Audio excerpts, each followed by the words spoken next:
On the day where we are used to find the facility.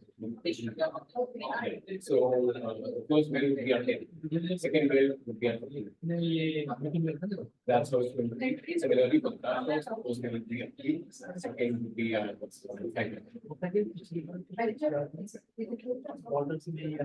Yeah, so 3 plus 2. That's your if you like to extend it because you could share as long as we fit in the time schedule. We have to aim at executive by 1 p.m. assuming that we're able to start by 11.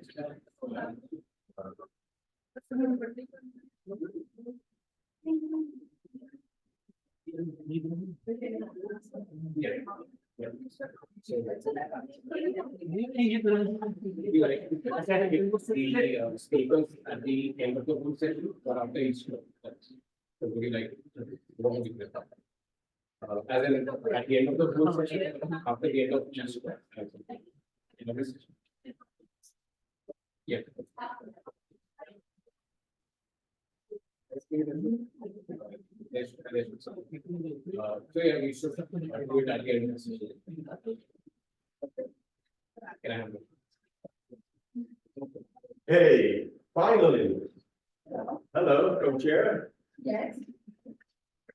Yes. Two co-chairs, so you're in good hands. My name is Hans, and you are Mona. That's good. Oh, Tanisha, so we're neighbors. Almost.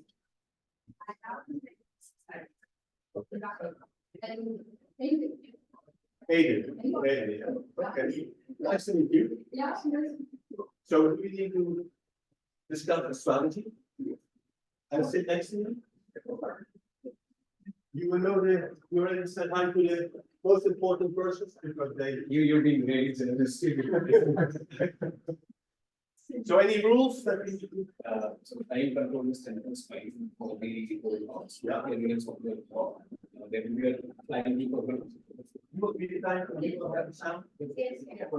And first when we get 10 minutes of the talk, then next 5 minutes will be for the speaker to wrap their presentation up and the question answers.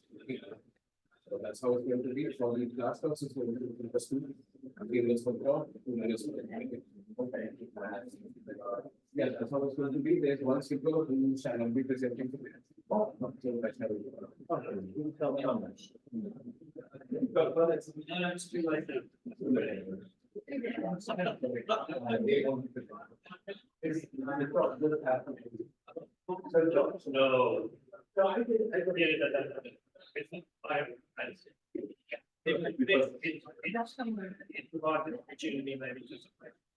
So this the second one is the last one.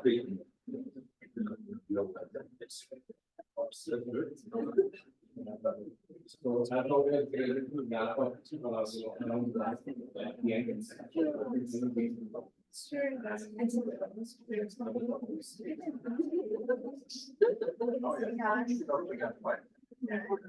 And yeah, that's right. Okay, and our role is to complete the project. That both of them one and then people change role.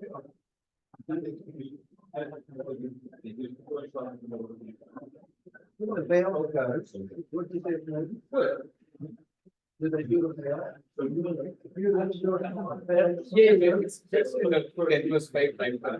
Okay. Are you On on the 15, so already 17 minutes and then. 5 minutes for the Q&A? So you will be delivering the oral talk, right, for the class notes? Yeah. Numbers at the end. yeah, the ceremony. Yeah. And When we get the channel, see the game. You're not sure, only if you did make fun. We tried. No, perfect, now you've seen it happen, so. You know the routine, thank you so much for your good care. so you'll be using students, right? Yes.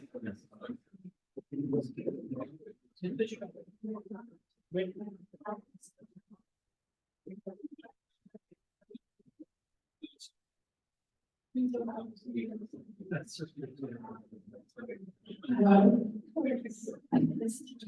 That's 1, 2, 3, yeah.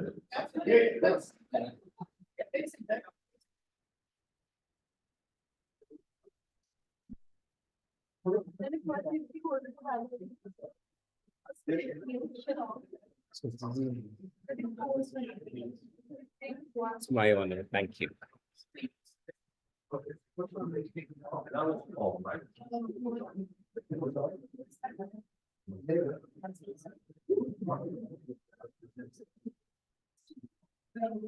Okay.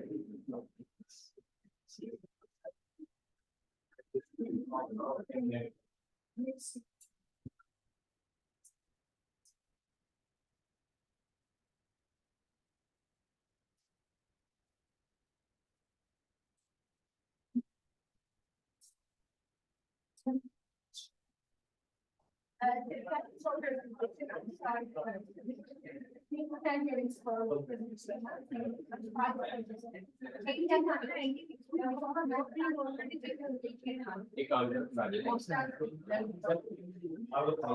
अभी चल रहा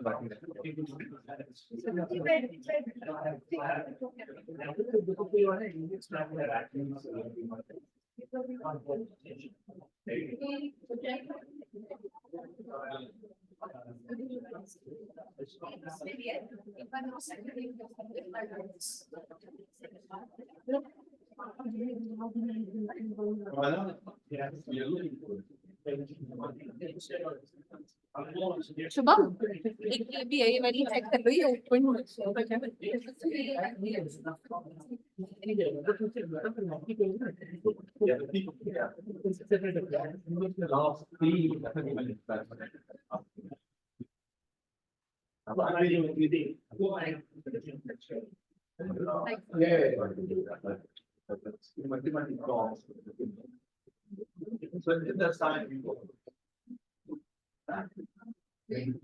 So that all question, just wrap up, install. Yeah.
I just want to check if my presentation is there.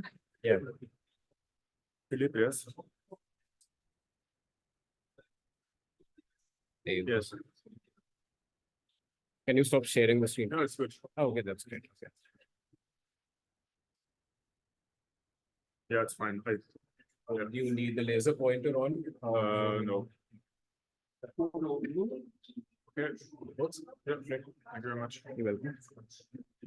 Okay. There you go.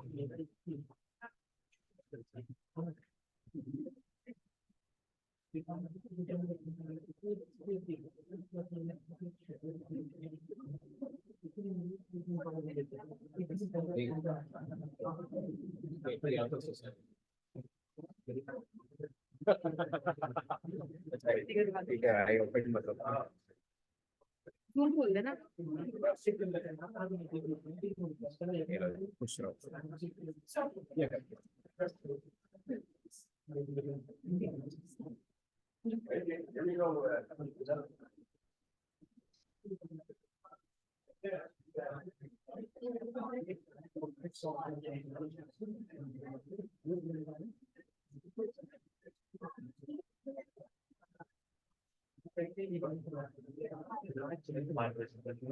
What's the good name, sir? The growing over. Sorry, sir. Yeah, I have it. I can just check the slides if you want. Just a second. That one? You can check the slides. Slides. It's right. Wait, one. Just.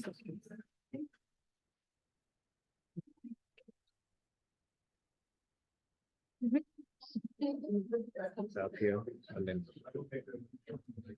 Oh wait, oh no.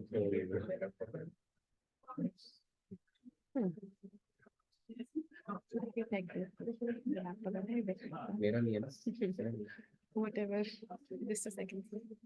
Close it, close it. Lal colour आपको चलेगा colour देगा colour तक बस ये कर सकते हैं.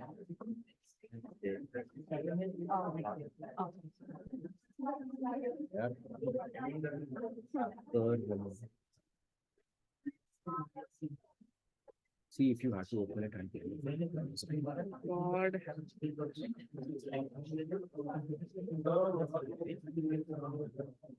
Sorry, so, You can use these buttons sir, to move forward. so, Okay, we wanted to make a change. sorry. Yeah. For this one, Yes.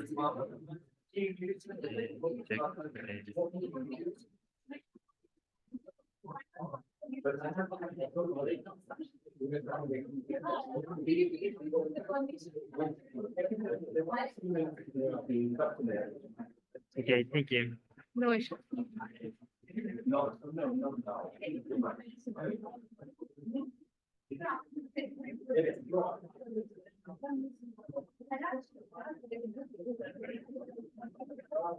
Zoom क्यों नहीं दिख रहा? क्या है ये? यार आप ऐसा मत करो. मैंने करा इसमें. ये लाल लैपटॉप है किसका पहले ये बता दो मुझे. ये लैब में कोई सीनियर है. बहुत बेकार. शू उठा के ले रहे. रुक जा. ठीक है. मैं HDMI डिस्कनेक्ट करके रिकनेक्ट करूं. Where did you go? Almost. Could you just give us another 30 seconds? Finish.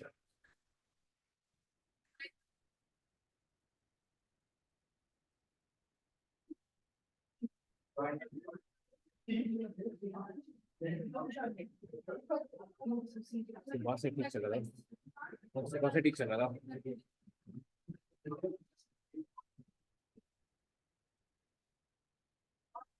नहीं यार, जूम खुला हुआ है.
So the production of animal feed also requires significant amounts of water and nutrients, nitrogen.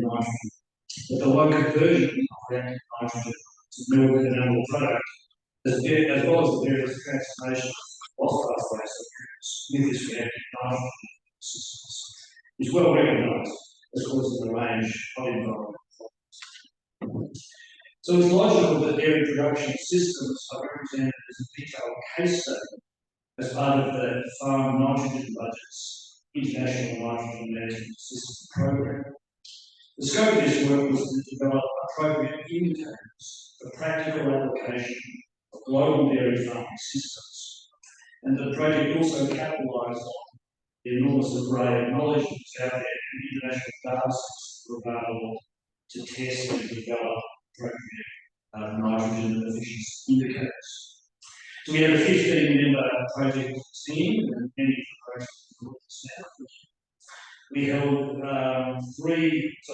four international workshops. We did numerous farm visits from different places around the world, and we facilitated 2 international symposia.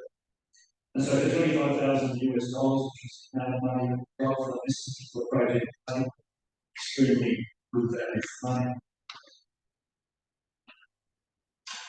So in 2022, there was about 9 billion tonnes of milk produced globally from 133 billion dairy farms worldwide. And those production systems are enormously diverse. Huge differences in cow milk production, animal breeds, feeding types, grazing practices, housing and confinement infrastructure, and manure collection and systems. As you can see from here, the biggest dairy producing countries or collectives are the EU, the US, India, and China. But it's interesting to note that India has by far the largest number of cows, in fact, 56 million cows, followed by Brazil and the EU.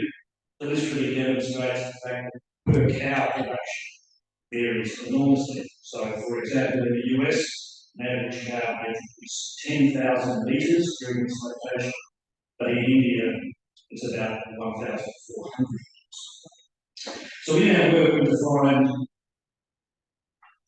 7 global dairy system typologies. And we use these in our case studies to test the applicability of these nitrogen efficiency metrics. So the determination of whole farm nitrogen budgets and nitrogen use efficiency, which we're familiar with, is now globally recognised as a starting point for improving on-farm nitrogen management. The nitrogen budget accounts for the sum of total nitrogen imports. This is perhaps one of the real complexities of dairy production systems. There can be a very wide range of nitrogen imports. See those listed here on the left-hand side. And the exports, similarly, can be diverse, but almost always are not export. So the whole farm nitrogen efficiency is the ratio of the exports, the sum of the exports divided by the sum of the imports, and the nitrogen balance or nitrogen surplus or deficit in some cases is the difference between the nitrogen that's getting out that farm boundary related products divided minus the total that's imported. So to determine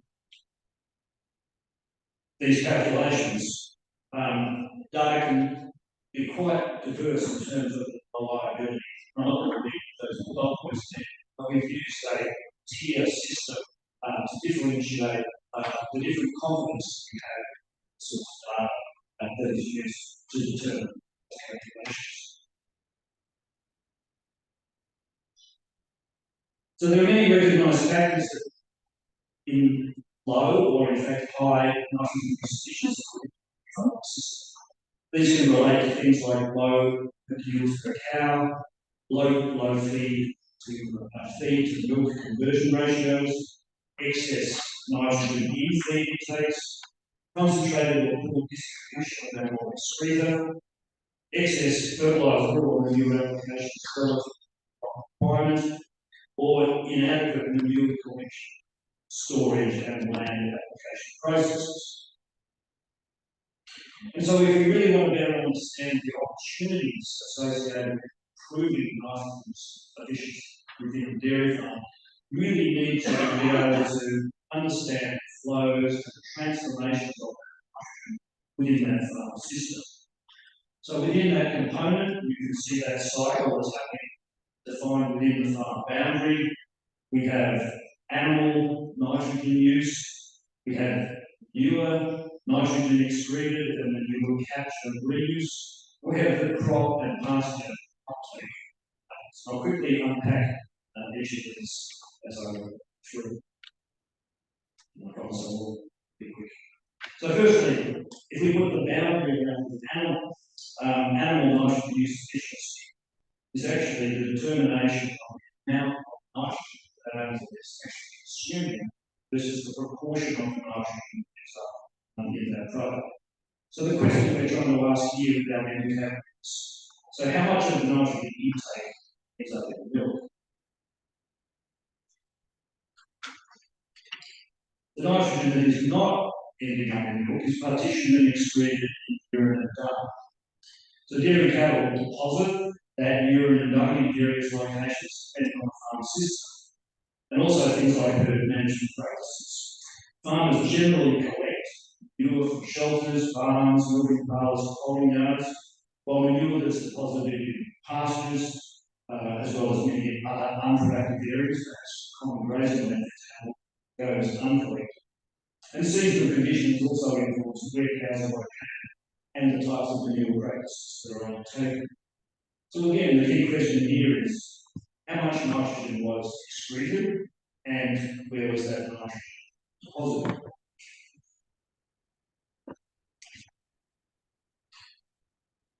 And a manure nitrogen inventory enables the estimation of the total amount of manure nitrogen that is then available to be reused through this cycle. So in storage, of course, these values are likely to change over time as components are mixed, as chemical processes and losses to the environment occur. Again, the key question is how much manure nitrogen has been stored, and ultimately how much of that nitrogen is available for reuse. And of course, the final step is associated with the amount of nitrogen that is utilised by the crop or pasture in question.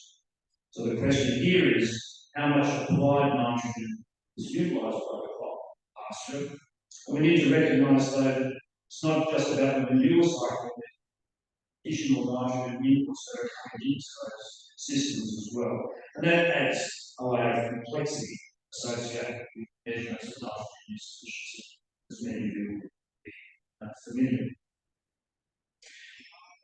So I hope I've sort of unpacked the story about the various components of both the complexity, but the means by which we can break down the cycle into bite-sized components. And I'm going to use a few case studies now just to demonstrate the application of these high-level efficiency.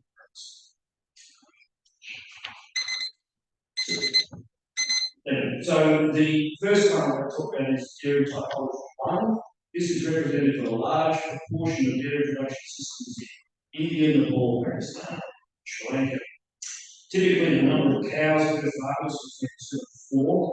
Lactating cows are mostly confined to ties or barns, but also spend time in the field, depending on location and season. Excreted manure is collected from barns and is generally composted but left uncovered before being surface applied to crops, which include rice, maize, wheat and millet, and the crop residues are an important source of feed for the livestock. And the use of dry dung as a fuel source is also common. So you can see the data for the Nepalese farm that used his case studies. This is actual farm data. I just want to note quite low milk yields throughout the lactation of the cow of that farm. Around about 3 litres of milk per cow per day. Okay, so using that and other information, we can actually create indicators of the efficiency of nitrogen in the system.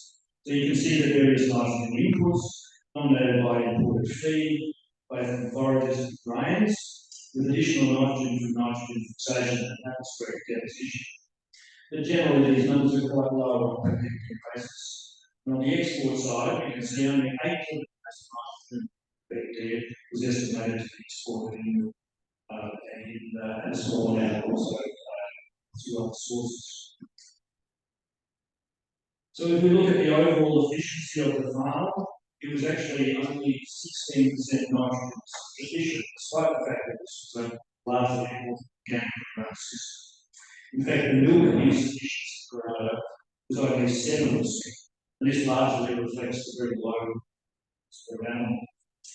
The collected manure was initially equivalent to 150 kilograms of nitrogen per hectare, and there was about 70 kilograms of nitrogen correctly excluded. So some indicators from this scenario will suggest that the system is limited very much by the low milk extraction per animal, probably a reflection of low feed quality, and perhaps there's some animal health issues, but also the open manure management system is wasting quite a high proportion of the nitrogen as well. Okay, moving through to the next one, trojan problem. So dairy typology number 2 is representative of a large proportion of dairy production systems in Western Europe. These systems are usually highly managed and highly regulated. A typical dairy farm is family run, about 100 farms, 100 cows, with seasonal grazing and confined housing, including farm-grown forage crops. Around 85% of the manure is deposited inside the farm, and manure storages are enclosed, and manure must be land applied using low emissions techniques. So of note here again is the milk production per cow, which is equivalent to nearly 30 litres of cow per day. Okay, so for this Dutch dairy farming example, you can see again the nitrogen inputs and outputs. The inputs are dominated by feed, but also there's some nitrogen fixation and also some fertiliser. Milk was, of course, the dominant export, but there was a small contribution from animals. If we look at the whole farm nitrogen use efficiency, it was estimated to be 44%, with a net nitrogen surplus of 150 kilograms of nitrogen per hectare. The milk nitrogen use efficiency was estimated at 30%, which is at the very high end. It reflects the high milk yields per animal, around 9,000 litres. Similarly, manure capture, storage, and reuse is also high.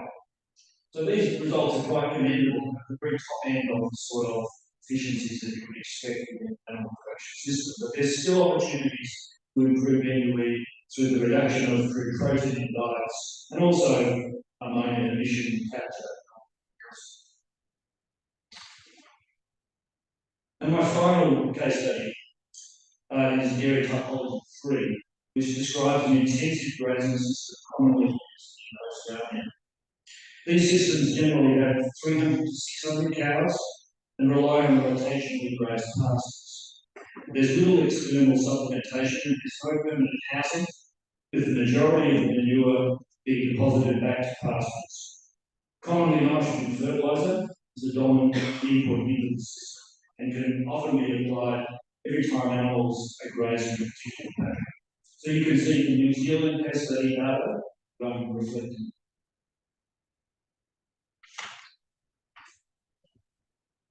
So in this case study, nitrogen fertiliser is the dominant nitrogen input on a per hectare basis, with additional contributions from nitrogen fixation and supplementary feed. As expected, milk is by far the largest export.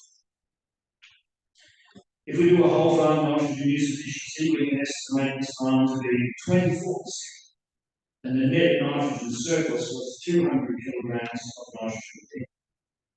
The milk nitrogen use efficiency was estimated at only 16%, and this reflects the moderate milk production per cow and the likely very high nitrogen content of the regular fertiliser concept. The majority of the manure was directly deposited back to grazing. It needs to be recognised that the total amount of nitrogen that is being recycled in the system on a per hectare basis is about 260 kilograms of nitrogen to include fertiliser, nitrogen fixation, and manure deposition for animals as the rotation practice.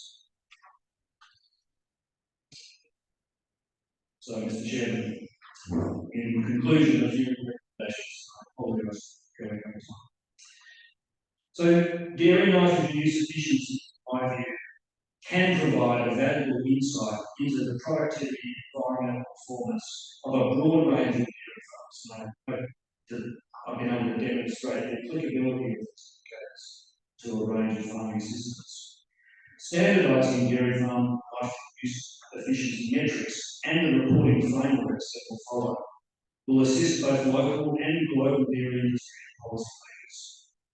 Whole farm nitrogen use efficiency, however, must be complemented with an understanding of nitrogen flows within the farm so that we can better understand the transformations and reduce those lost pathways. So, for example, increasing milk yields per cow, reliance on homegrown feed, improved manure management, and reduced amount of nitrogen fertiliser all have a major impact on reducing losses and increasing nitrogen efficiencies within these systems. Now, I recognise that I have not addressed in any detail the broader issue of targets, what are the goals that we should be setting. And I just want to emphasise that there needs to be a contextualised understanding of each individual system. It's going to be different for different systems.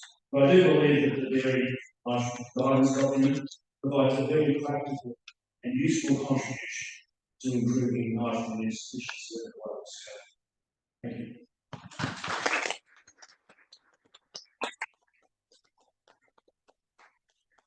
Thank you, Cameron. Illustrated that the cow is the most animal in the world. You nicely illustrated the variety of dairy systems in the world. There's time for one or two questions, please. Yes, David. So the end surplus that you calculated, is that just what's not going into milk, or is there some portion that is then manure that's recycled? And how do you teach those parts to calculate what, for example, like loss percentages? Yeah, so thanks. So the system boundary that we're operating here is within the farm. So the surplus at a whole farm level is the amount of nitrogen that is lost from the system within a 12-month time period. I should have put some time frame. In terms of understanding the losses per se through various transformations, there is a whole other story that needs to be unpacked in relation to that. I obviously haven't been able to go into those details. But it wasn't the scope of our guidance document to actually specifically identify where that nitrogen is ending up. We decided that you need much more complicated modelling type approaches to allow us to better understand and quantify those lost pathways. So outside of our scope, but obviously that is the next major step towards refining those systems. Okay. There's time for one short question, if there is. I don't know if it's short, but the question is short, maybe the answer. Yeah, Actually, is guidance document, what kind of advice do you give to people in farms, especially Short answer. in small farm? Yeah. Thank you. So the question was about the utility of the guidance document. I would like to think the guidance document is very practical, and I can say that maybe there's not so much new from a technical perspective in terms of the practices that we are advocating to improve. But what it does two things. The first is it pulls together international knowledge, and we have now a global training booklet, a knowledge booklet applied across a very broad range of languages. But I think it also is a useful guide for maybe universities or extension activities as well. I think it's a very important reference point to move forward. Thank you so much, Cameron.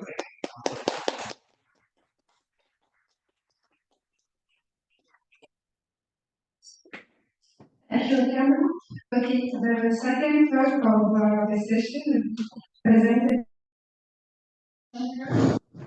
Okay, it's about the greenhouse gas emissions from cattle farming in India. Floor is yours. Thank you. And the second one's cancelled. Yeah, exactly. It's done. Yeah. Okay.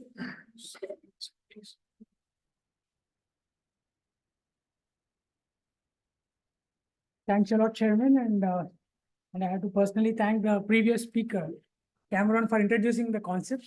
So my presentation will put forward the national narrative and will emphasize more on the Indian context. So it's like a continuation of what the previous speaker has discussed. Like I'm going to just touch upon certain aspects of the complicated process-based modeling of the livestock systems specific to the Indian context. So to make it simple, this is the study which shows a snapshot of the present trends in the Indian context. I'm not going to detailed assessment and discussion about the activities considered, flows considered, etc. It provides a snapshot of what are the various causative flows and what are the various consequences and mitigation options. So as I said, the previous speaker has made my task very much easier because much of the things have already been discussed. So I'll start my presentation. So with two questions, I would like to start this presentation. Why is it more important to study about the cattle in the Indian context? So I'll first start with this question and then go to the second part of the presentation.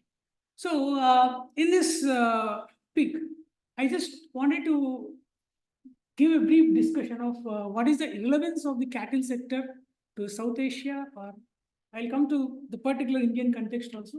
Mainly, it contributes to 14.5% of the human-induced global greenhouse gases. The major sources which emit these greenhouse gases is the feed production, enteric fermentation, and manure management. And the ruminants are the major sectorial contributors.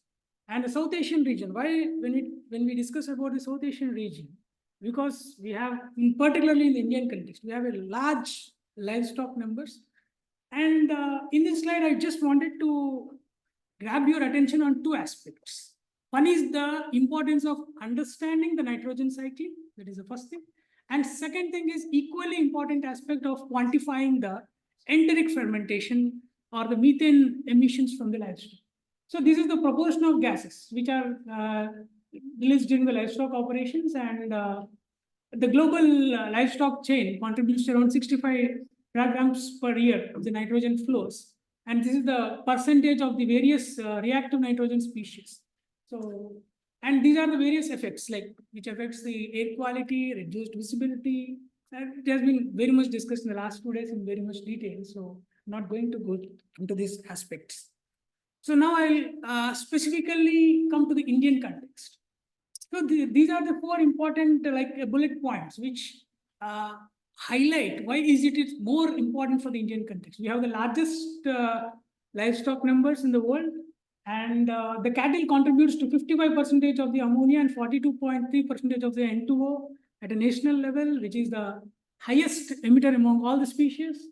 And there is a resource scarcity. This is a funny thing where, we have 17% of the global population competing for resources with the 17% of the livestock population. And the nitrogen use efficiency is very poor.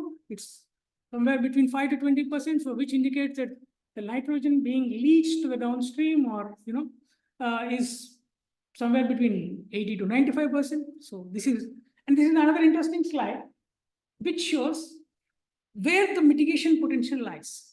It lies with the emphasis or the focus on the ruminant system operating at low productivity in this particular peak.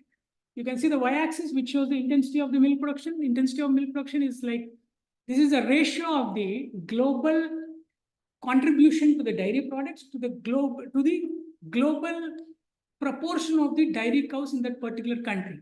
Like if you see, in the Indian context, we have the largest numbers in the globe, and the productivity is the least. And we are in par in productivity with the next to the, you can say, African countries, where the livestock numbers are very low. If you can see, somewhere Spain, Japan, where the livestock numbers are the least, the productivity is very high. The Cameron has just mentioned about the productivity in the case of, the European context and New Zealand context. So this is the another aspect which I would like to add about the need to study in detail about the cattle farming in the country.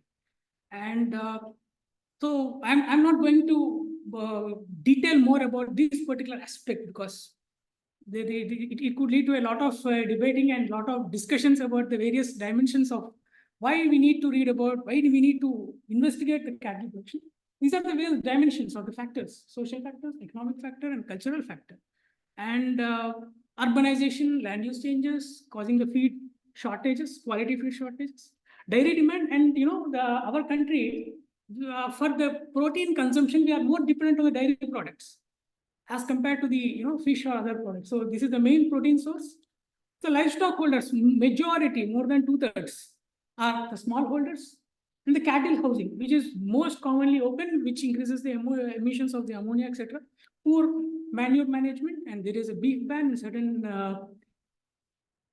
states. And last is the increasing numbers of stray animals, and there is a clear inability or the lack of communication among the smallholders with respect to the optimization strategies, mitigation strategies. So this is the aim of the research, and we aim to develop a mechanistic model. And specifically, as of now, we are working on cattle emissions, and we want to extend to other livestock species too. And with this country-specific activity data, the important thing is we want to develop a country-specific activity data and combine the nutrient cycle with the methane production. So the process-based model has to address both these things. So that was the aim of our research, and this is a kind of a conceptual model. I'm not going into a detailed individual delineation of the activities and all the subflows that were considered in the study. Like these have been more or less covered by Cameron. So I'll go very quickly. I just wanted to hint one thing in this particular slide. Like I have reflected, so I'm mostly speaking about the atmospheric emissions in this presentation right now: ammonia, N2 nitrous oxide, and methane. So like the color which I wanted to just relate, like the methane emission or ammonia emission is majorly a product of the mismanaged manure, and methane can be related to with respect to livestock production systems, and N2O, which can be majorly attributed to the cropland. So this is the rough conceptual model layout. So the methodology that we have followed is like this is a 4-step procedure that we have undertaken. It mostly, we are more into detail of collecting the activity-based practices that are presently in the Indian context from the primary literature and the secondary literature and the nationally available databases to identify the gaps. And then we have developed the country-specific emission factors from the available global estimates. And now in this particular work, I'm just showing the results of the for the livestock census corresponding to 2011, 2012, and 2019, which was undertaken at the national level. So these are the results in discussion. And I apologize, I'm not going to show the numbers because one is it's not published, and second thing is we are still finally tuning the final results and validating with the results that we have obtained.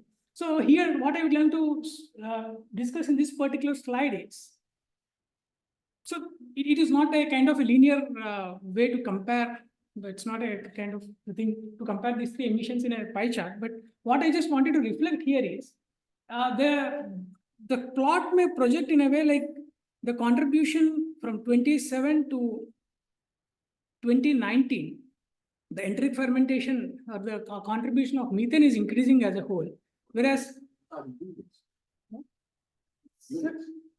this is the percentage contribution, sir. We have gigagram per year, gigagram per year. Yeah, gigagram per year of total livestock production. The Greek GH is from the total livestock production. So, but here, what I would like to highlight here is it doesn't indicate the decrease. This is one thing that I got a clarity in today's keynote lecture in the auditorium. The ammonia emissions decreased from 29 to 24%. This is one of the reason. The same result that I got validated with the keynote lecture is the ammonia emissions declining on the South Asian context. So I think we are still in a process of understanding or getting the reasons.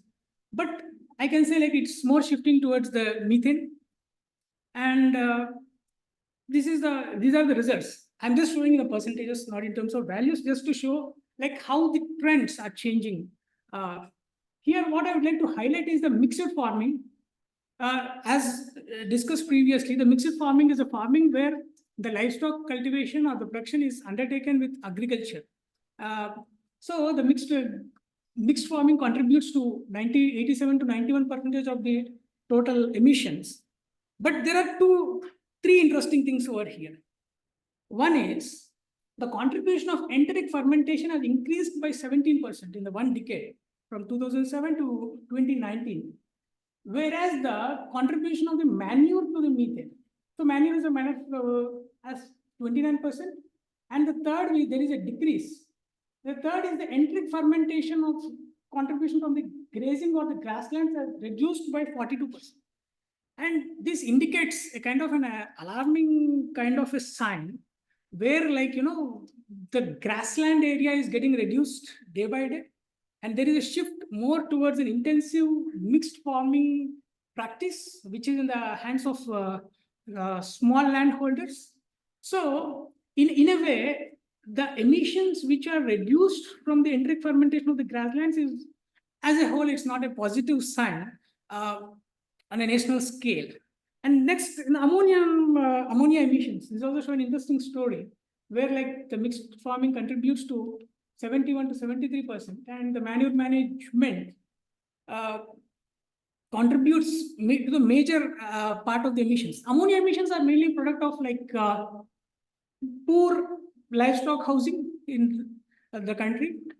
Most of them are open and improper manure management, etc. But they are decreasing. But here, the same thing which I wanted to say again is there is a shifting, the huge shift. But here, another negative aspect of this particular thing is the livestock numbers have decreased in the last decade. But when we evaluated the emission intensity per animal, it was increasing. The reason is the farmers are more focusing towards the productive cattle, female cattle, and the unproductive cattle, which were previously used in 90s for the drought purpose, are totally eliminated on today. So where there is a huge gap, which is building up, the contribution of the grazing systems to this, emissions is also because of the abundant and increasing stray animals, which is a very big threat in the future. So the nitrous oxide emissions did not reflect any specific or the predominant changes. The reason is the cropping patterns have not changed much. So there is no significant change in the nitrous oxide emissions. So these are the aspects of discussion. One is with respect to the forage availability. I'm just indicating only the main factors. There are multiple things because we have listed around 35 activities and which corresponds to around 200 different flows across the decade. But I just wanted to cut short to only the major top three kind of these things. One is the manure reuse is increasing, the forage availability and quantity is reducing, mainly because of this huge gap or shift in the production practices. And the intensified production is on the increase. So these are certain aspects which we have observed preliminarily in our work. And these are the conclusions, like increasing methane and ammonia emissions are going to be major threats to the cattle production in the country. The model attempts to predict the emission pattern based on the activity, and it needs to be further validated. As the Cameron has rightly mentioned, that there are many unaccounted losses with respect to the movement and many aspects that needs to be considered and it needs to be validated. Carbon dioxide emissions, and we are also working on with a life cycle from cradle to grave concept to complete this total assessment of the GHGs in the Indian context. So these are the conclusions and these are my references. Thank you. Thanks for the patience.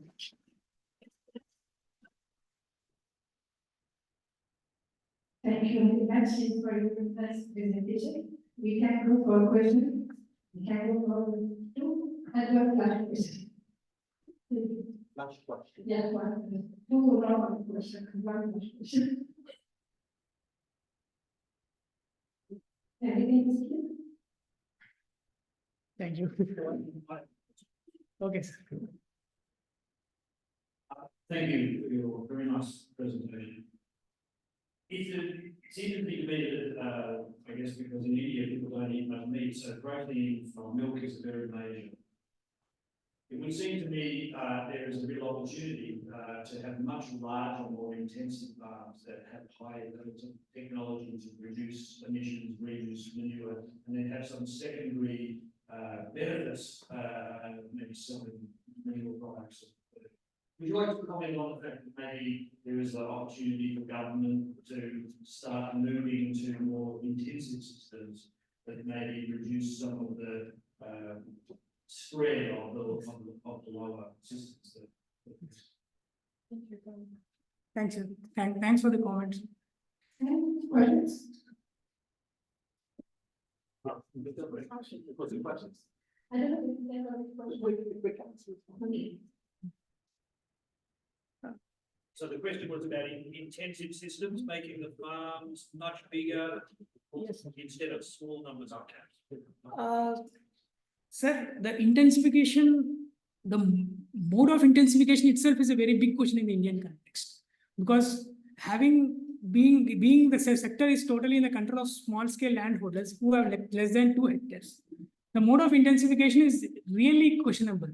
Like when you are showing the results, the positivity is like the dairy cooperative societies which are involved and the private players who are involved in this particular dairy system or who with the cattle farming are producing much effectively managing the production system. But there is nothing called as an information flow or a communication to the small scale livestock holders who target the profitability, but with their resource constraints. So that is the biggest kind of the emerging problem.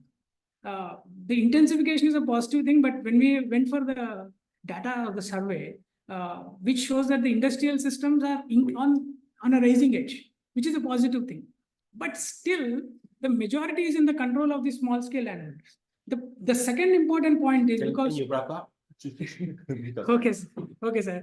Okay, so I'll just wrap up. So this is the main area of concern of the intensification in the hands of small scale landholders with resource or the financial constraints. Thank you so much. Thanks a lot, sir. Thank you. We now move on to Claire Delon, who's going to talk about the role of livestock on the national budget and its highly syllable pastoral system. Victoria, there.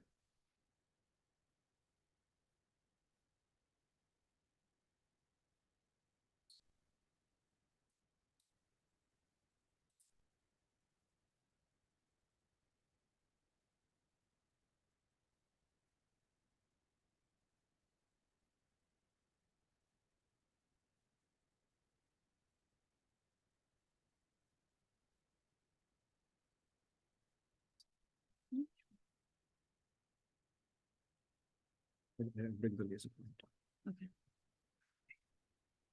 Okay, thank you. Well, thank you very much. Now I'm going to talk about a specific region in the world in Sahel, in sub-Saharan Africa. And this is the list of the person who I'm working with for this project, for this study.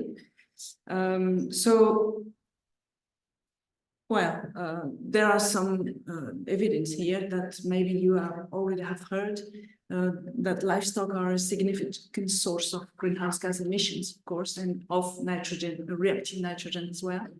And it has somehow a bad, people have a bad view of livestock because, for example, in developed countries, the production of meat and dairy, for example, 92% of this nitrogen is lost in the environment.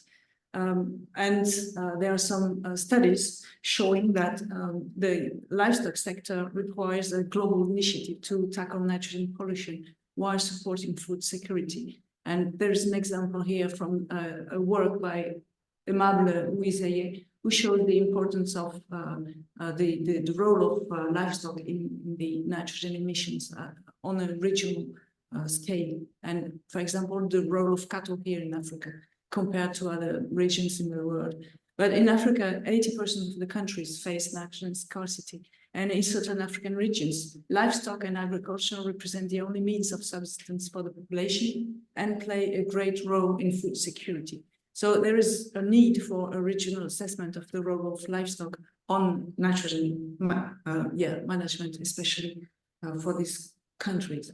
So it is important to assess the nitrogen budget in Africa because this continent contributes the least to greenhouse gas emissions, but it is being impacted the most by climate change, and it is far less documented in terms of nitrogen exchanges than other regions in the world. So there is a need to better assess the nitrogen budget with experiments or modeling studies. And here is an example of the N2024 sources from a global studies by Tian et al. And we can see that the natural emissions in Africa need to be accounted for because, for example, this green line here represents the emissions of N2 from natural sources, sorry. 25 to 35% of the global livestock population lives in Africa, as we can see on this figure here. And approximately 40% of African livestock lives in semi-arid environments. So this is, in the study I will show you, takes place in semi-arid environments. So, it is about especially silvopastoral systems, which are composed of a mix of trees, herbaceous cover, and which is grazed by livestock. And these systems are one of the most common livestock production systems in West African Sahel.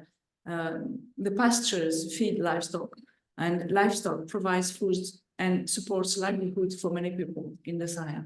So the trees that are present in these systems have the potential to sequester carbon and offset parts of these emissions.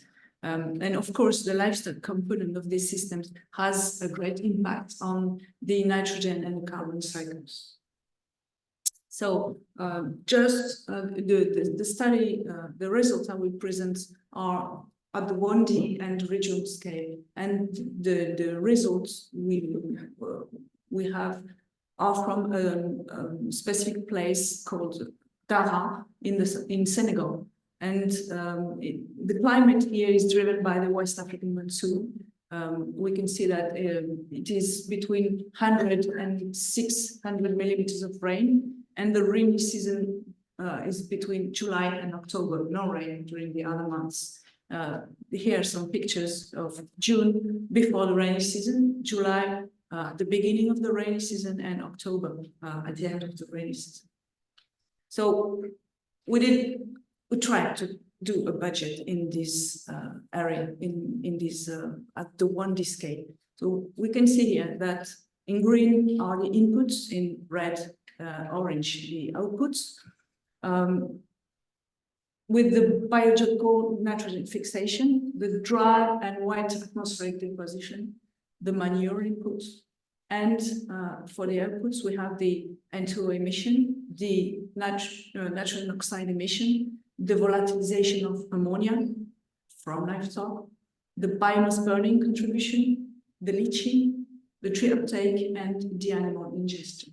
So you can see that the most important items of this budget, the contributions are dominated by the livestock, from manure for the input and animal ingestion for the output.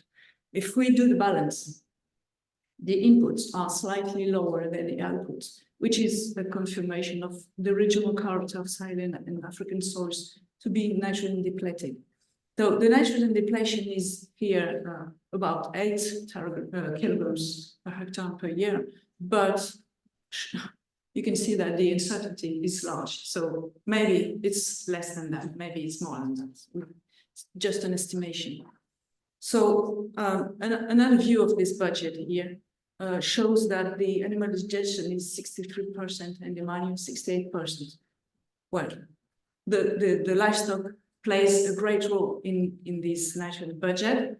And as I told you, there are lots of uncertainties, especially on the livestock estimation, which is really difficult because the difficulty is in scaling up the household numbers of livestock.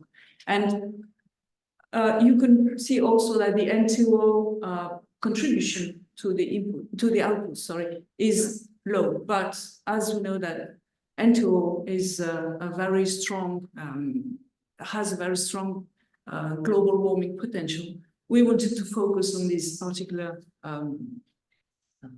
gas to understand a bit more the role of livestock on these the emissions of this N2O gas.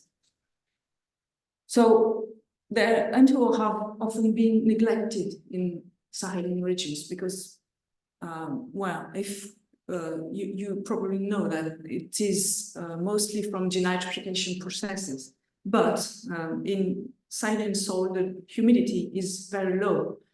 But we have emphasized that N2O can be also emitted by the nitrification processes. And then we did a simulation. This is the work of my PhD student here.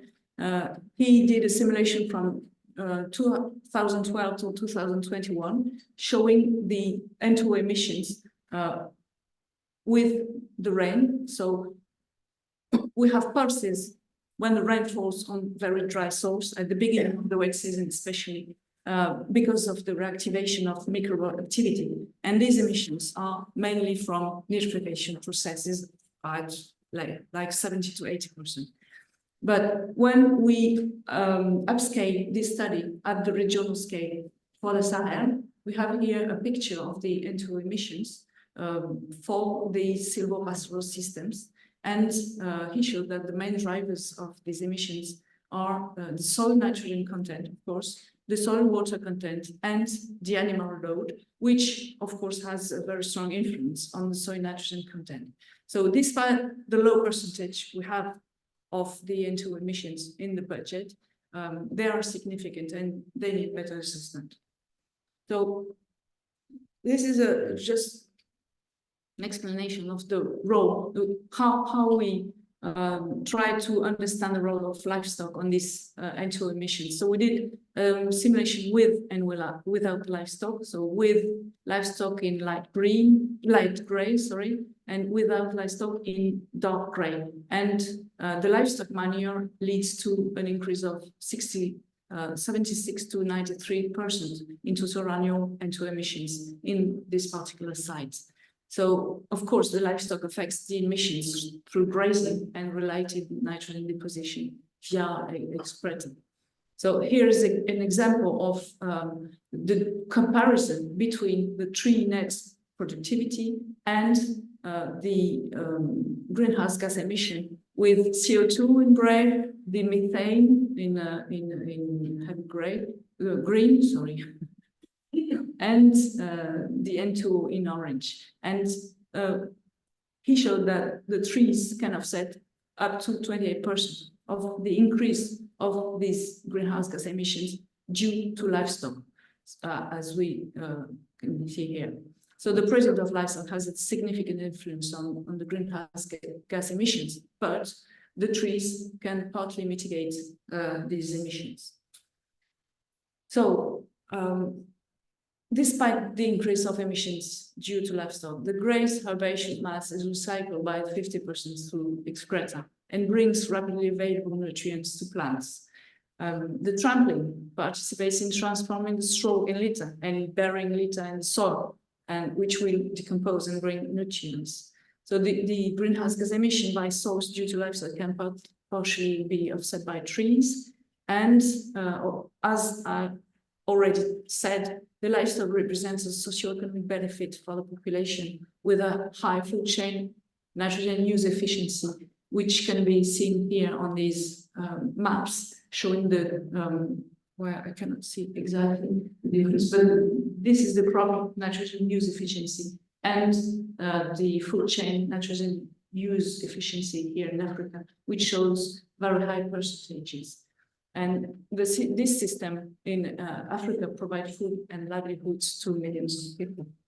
So in conclusion, it is important to understand and evaluate the nitrogen budget in these systems to quantify the impacts on climate change and atmospheric chemistry as well, and to propose adaptive mitigation options.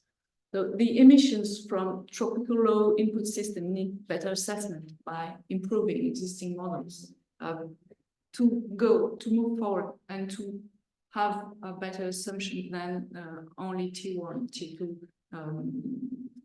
estimations. So, well, as I wrote here, that I'm leading a new project in Western Africa to understand the nitrogen exchanges between the surface and in atmosphere. So to connect the nitrogen in the soil, in the plants, and the fluxes between the surface and the atmosphere. And the last conclusion, but which in my opinion is very important, is that livestock is part of the solution to reach sustainable nitrogen use in sub-Saharan Africa. Thank you. Thank you for giving some insights on this help. Thank you for keeping time. So there's room for 2 questions, please. Please. Yes. This the gentleman on the vacuum and the gentleman from the front.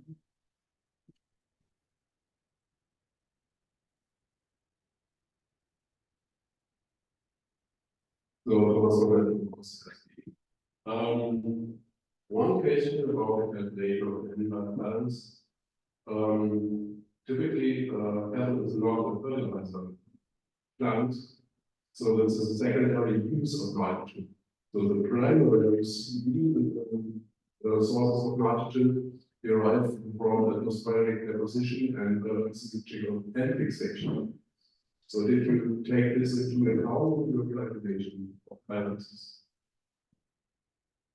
Sorry, I wanted to show the budget again, but it failed. Yeah, thanks.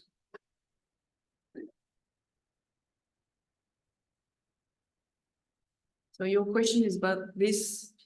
Yeah, if you count, let's say, the manure as an input. The manure is an input, yes. Yes, the manure is an input, but it's a secondary input. Derives from, let's say, the growth of the fodder, of the grassland, and therefore it's a secondary nitrogen. So it's not, let's say, a huge source of nitrogen. So it's not an extra net input of nitrogen, it's reuse of the nitrogen which is produced within the system. So from my perspective, that's my question, should be accounted into the net balance. It shouldn't be accounted for in the net balance. That's what you're saying. Yes, because of the additional input of nitrogen. Okay. I need to remember exactly how I did this calculation, but first of all, I did not put it in the inputs because it was effectively from the animal production. Then I re-put it in the inputs. I need to reread the paper. Maybe we can discuss that afterward. I'm sorry, but I don't remember why it is in the input and not in the other. But it was accounted for anyway because the livestock only cross these regions, and it does not. It is not in coral areas. It's just, well, I don't have the answer. Just simple answer. I need to rethink about it. I'm sorry, I don't have the. Okay, yeah. Let's move to the second question from the gentleman with the blue shirt here. Yeah. Oh, this one was first. Simple question, please. Yeah, so, yeah, that's a simple question. I noticed you talked about the offset from the trees. Yeah. I was interested in about all trees brought away from the production system of the farm. So as trees are, so is it a synergistic thing, more trees, more offset in the production, or are they acting against each other? This is not, well, the farms are not in the study. It's only in the savannah. So there are 80 trees per hectare in this area. So the budget here is made with this number of trees. So we didn't, there are no crop system in the savannah. So it's only about savannah areas. But maybe it was not your question. I did. Yeah, okay. Thank you so much for your. Last question.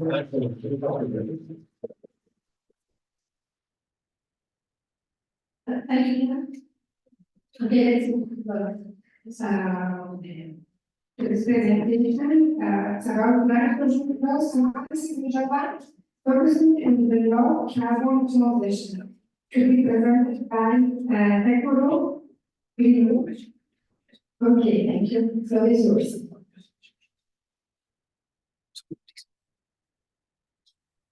Do you need the laser pointer? No. Yeah, I just.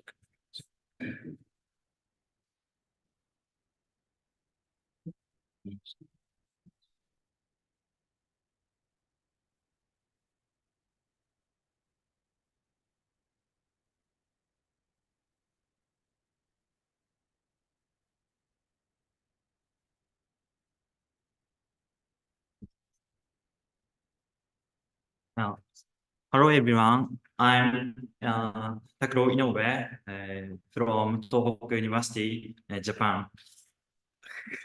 I will present my research on nitrogen flow analysis in Japan, focusing on the low carbon transition.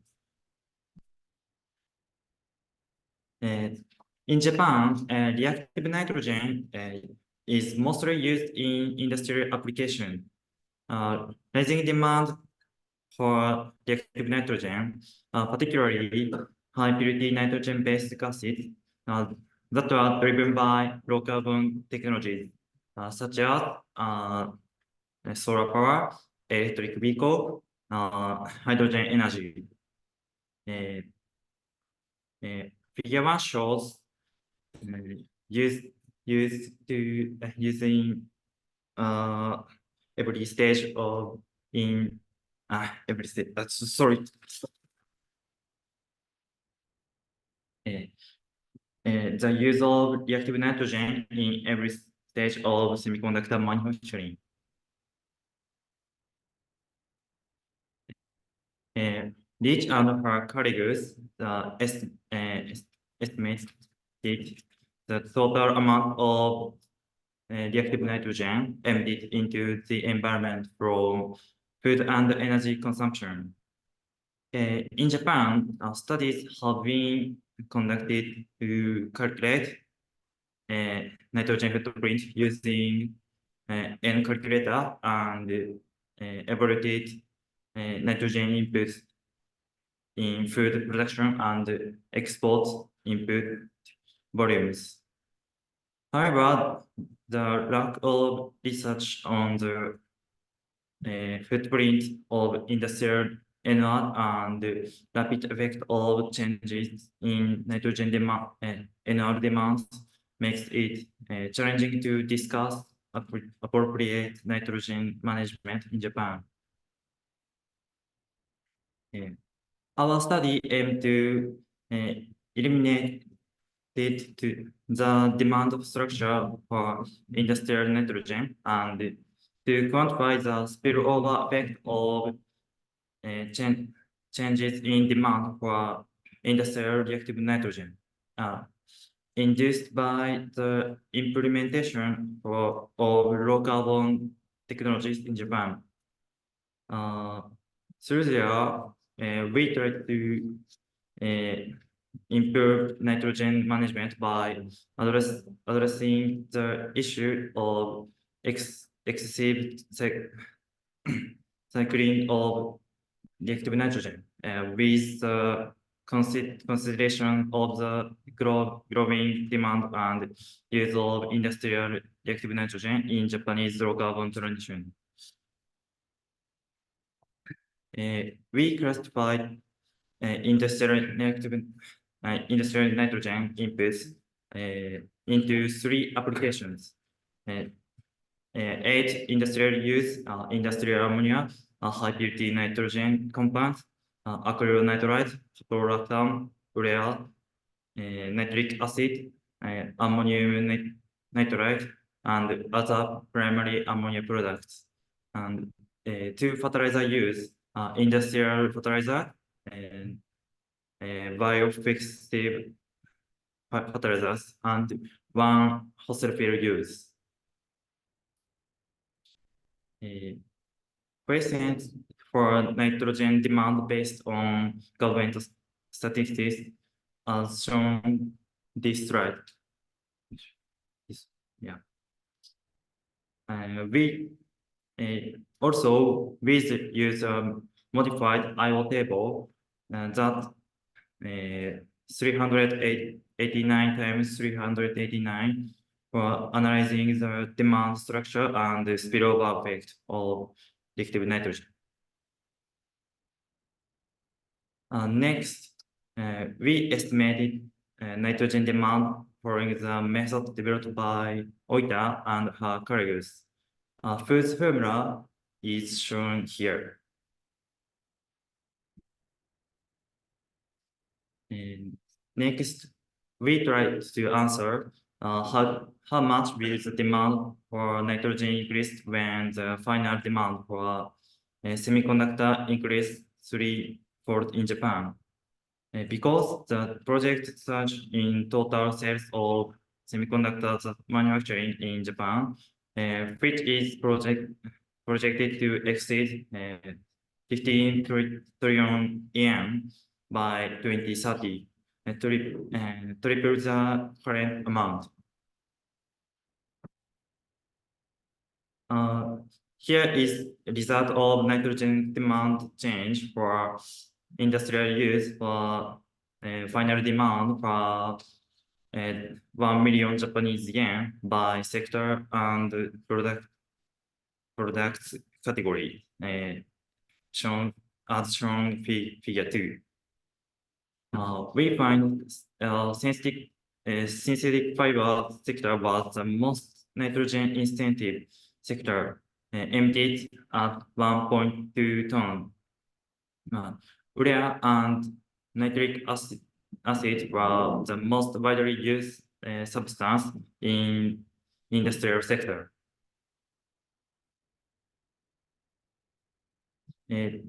The nitrogen industry of the wheat sector was the highest at 1.2 ton.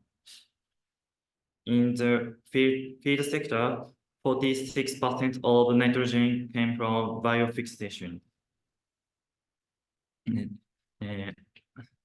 About 80% of total nitrogen demand was induced by industrial fertilizers.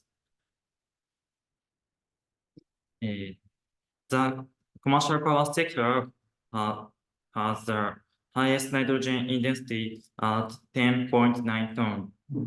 The total fossil fuel in this nitrogen demand was 39.5 ton, about 9 times the industrial nitrogen demand.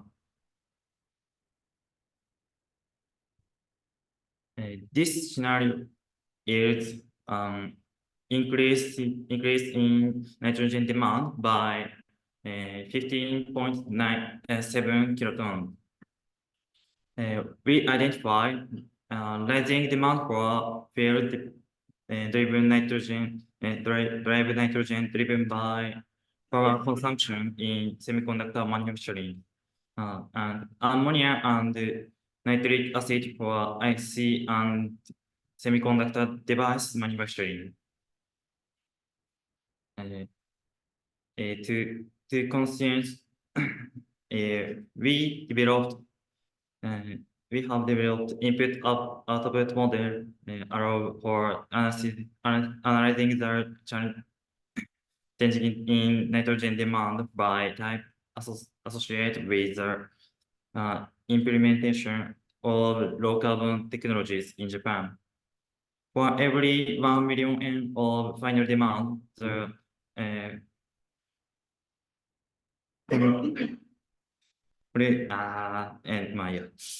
electricity use of nitrogen from fossil fuel will increase 10.9 ton, followed by 1.2 ton in synthetic fibers and will for industrial and fertilizer use, respectively. By tripling the final demand for semiconductors, the largest increase in nitrogen demand was the commercial power sector.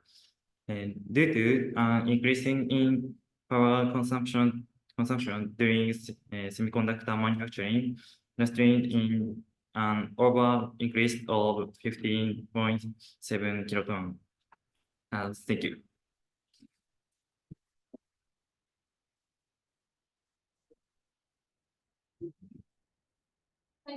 Thank you for your presentation. Is it on? No, it's not working.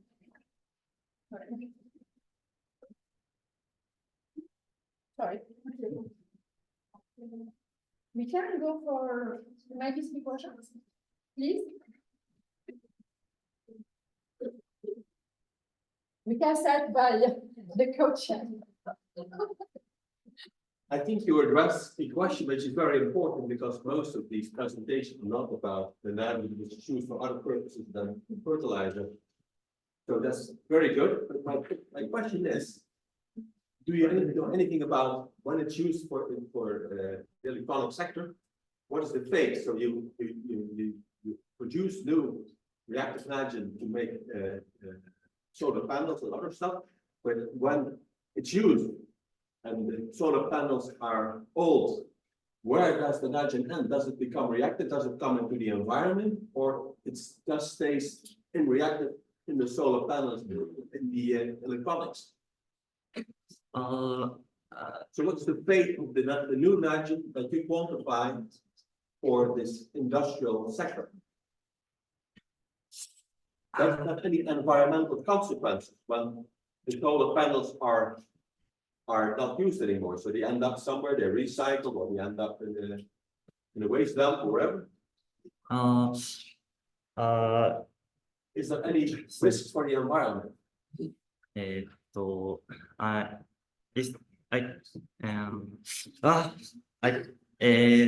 Sorry, I can't how to say English. Sorry. Oh, don't worry about it. We talk. Yeah. Let's go. Okay. That's not. So, with your talk was about the low carbon economy. For me, yeah. So, do you have any understanding of do you have any understanding about how the change in the carbon would balance the change in the nitrogen? So, if both of those things provide an environmental impact, is the overall outcome better or worse if they increase nitrogen demand? Carbon. So sorry. Sorry. So I'm just wondering if we have greenhouse gases that are or nitrogen, if you use the low carbon. Ja, das ist halt unten auch.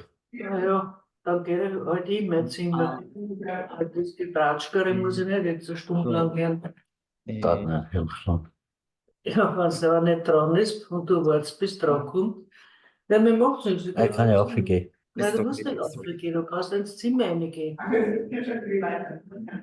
Aber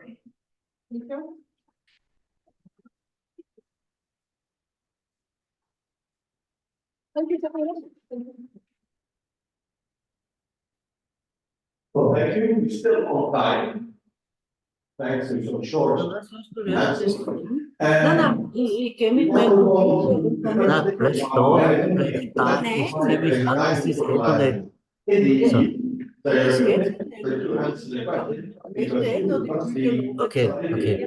So, the floor is yours. Thank you so much. Das wenigstens. And Ludwig is also there online, at least that's something. Maybe. Do you need his audio to?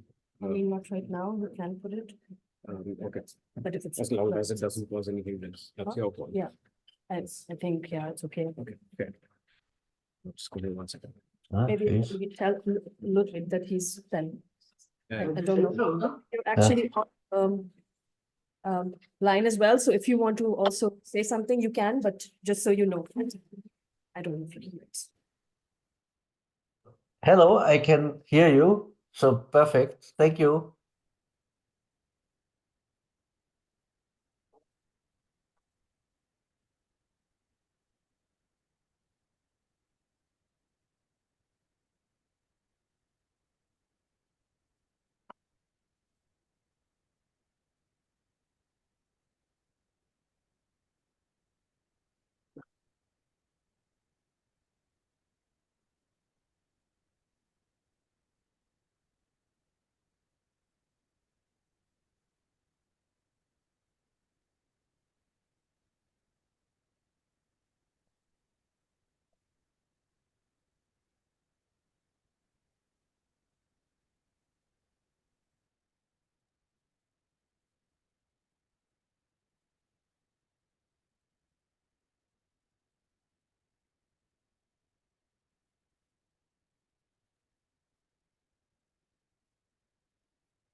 Thank you.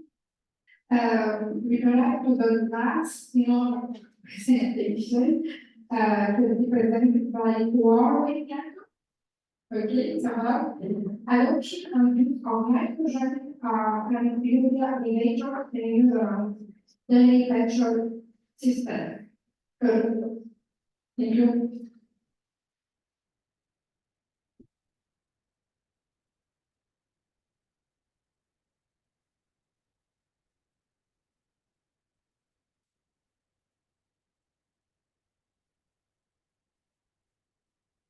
Right, good afternoon, everybody. And firstly, I'd just like to acknowledge the hospitality of the local Indian people. It's been a delight being here, and especially the young people who aren't even agricultural students spending their days helping. So thank you. So I'm going to talk a wee bit about urease inhibitors and our experience in New Zealand. So one of the things to understand New Zealand, it's very diverse. There's quite an array of land uses. The yellow colours there is largely the dairy areas, which I'm going to focus on. But you can see that it's very diverse because it's subtropical in the north, cool temperate in the south. We also have a remarkable array of soil types. The North Island has a lot of volcanoes on it, so the soils are largely volcanic, whereas the South Island is loess and alluvial soils. What I really wanted to talk about, though, is the role that nitrogen plays in some of the products that we're doing in it. This is our typical pasture growth. The dark line is our pasture production curve there. And you can see that the role of nitrogen has not been used yet in this graph, but essentially what we do is we have a surplus of feed in the summer and we shift that to the deficit of the cow demands, the difference in those two lines in the spring or in the autumn time. And since 1990, due to economics, our dairy farmers are now using nitrogen rather than conserved feed to actually fill those feed deficits. So that's largely the role that nitrogen plays in our dairy systems, is where there's a difference between what the cow requirements are and what the daily growth is from the pastures, they use nitrogen. So looking at the post-1990 period, you can see the red line, which is our dairy cow herd accelerating significantly, driven largely by economics and displacing sheep and beef across our landscape. And consistent with that has been the rapid increase in nitrogen. This creates a bit of a challenge for New Zealand, given that 1990 is the baseline year for Kyoto and nitrogen use was largely not used. So what's happened in the more recent periods? So if you look at the red circle, in the early 2000s, our dairy farmers suddenly recognised the value of manure. And by using nitrogen in those dairy systems, they could put it on about 25% of the land area, and that displaced nitrogen fertiliser that was being put in that period.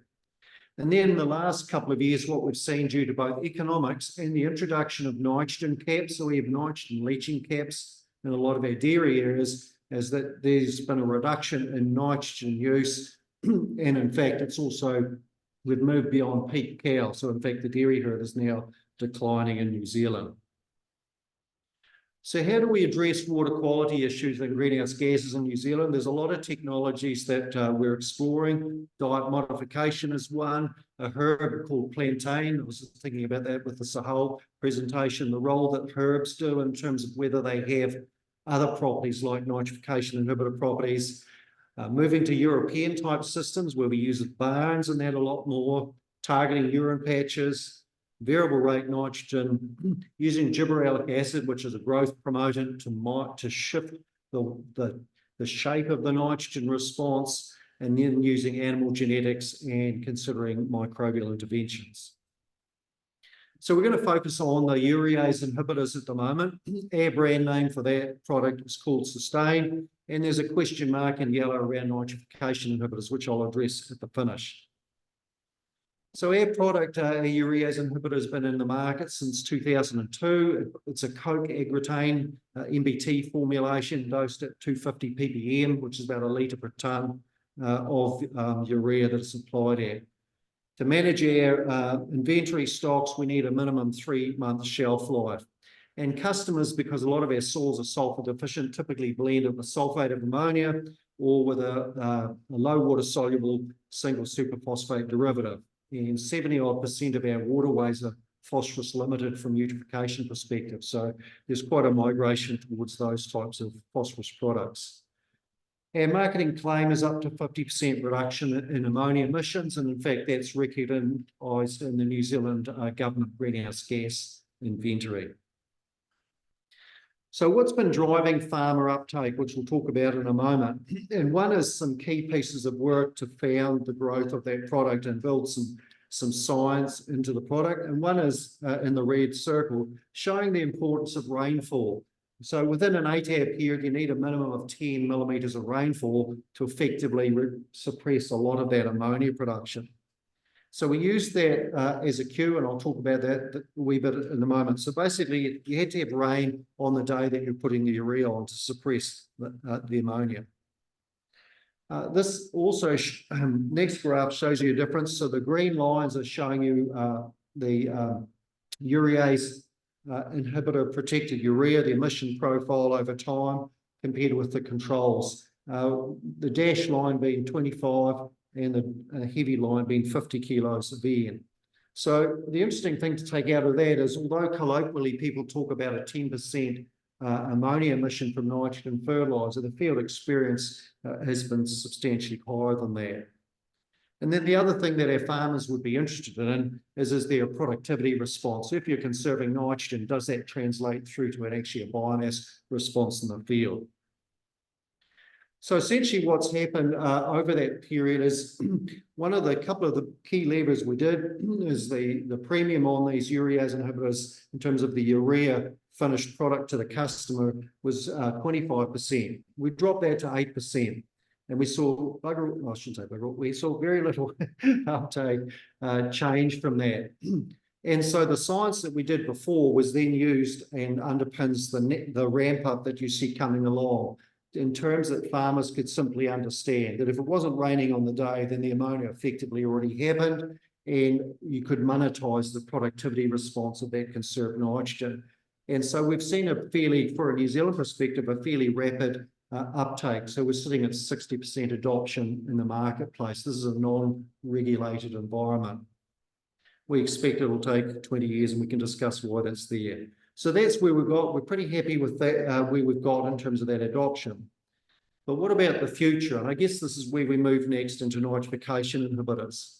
So in terms of their dairy system, which Cameron represented earlier on rather elegantly, methane dominates the greenhouse gas emissions. And so the contribution from nitrogen fertiliser is only about 6% of those emission profiles. Our dairy farms emit about 10 tonnes per hectare of CO2 equivalent per annum in terms of their gross emissions.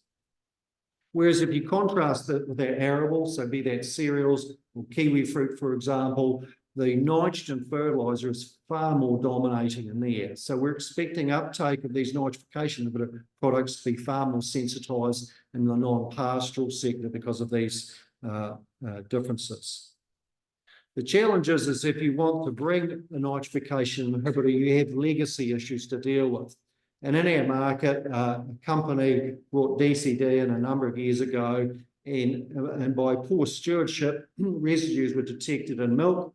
And effectively, because New Zealand exports 90% of our primary produce we grow, we effectively have had to reduce that molecule from the market, and it's not likely to ever get in there again. So what are some of the criteria that we're going to have to address to get these nitrifications in the market? One is from a farmer lens. As you've seen with that uptake, they recognise and value the inhibitor benefits that they get. They will, by 2025, be taxed in biogenic greenhouse gas emissions, both nitrous oxide and methane emissions. They're currently taxed on CO2 emissions through fossil fuel consumption, and some of that will come from market pulls. So companies like Nestle and Danone are going through our major dairy company, Fonterra, and putting a lot of pressure on in terms of scope 3 emissions that we have to reduce them by 30% by 2030. Our regulators, and particularly their Indigenous people Maori, see water quality, see water as an ancestor, And so they have very strong affinity to water quality, and that's driving a very important domestic social license around improved water quality. We have a greenhouse gas national target, as most people do. But we also have to meet, because of our trade requirements, no residues. And often that's the biggest issue with any product, is working out the pathway to milk or red meat or fruit. Trade risk, as I mentioned, a lot of countries don't like New Zealand exporting dairy products into their market. So that's a big consideration, and obviously animal welfare.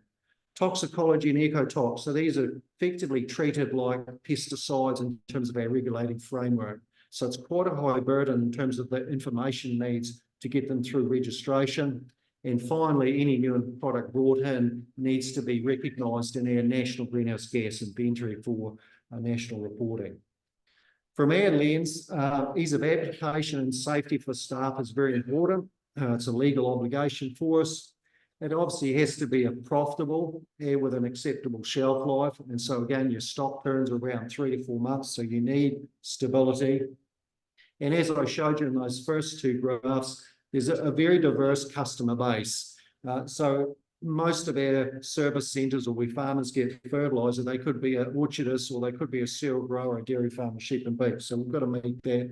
And obviously we can't use DCD. So if you amalgamate all that information, what does the future look like for us and our domestic market? And the pursuit is for this.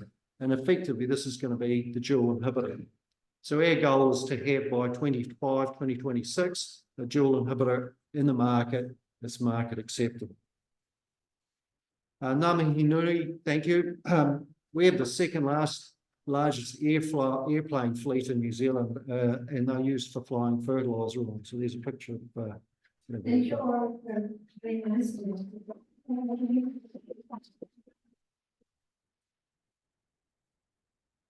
Any questions?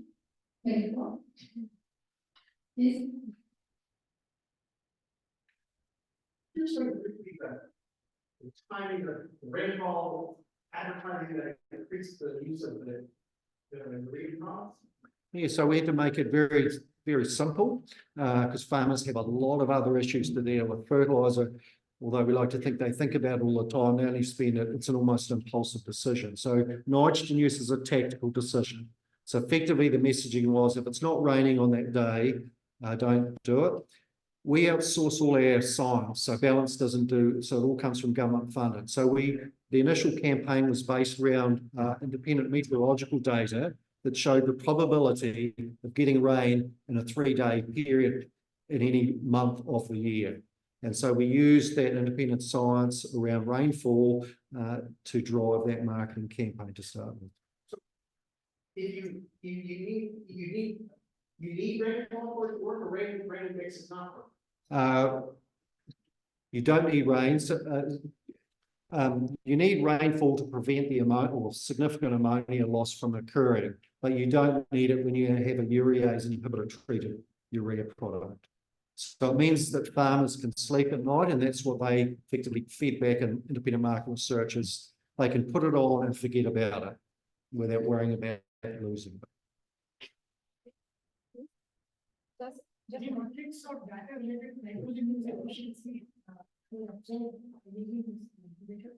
Well, that manifests itself through the biomass response.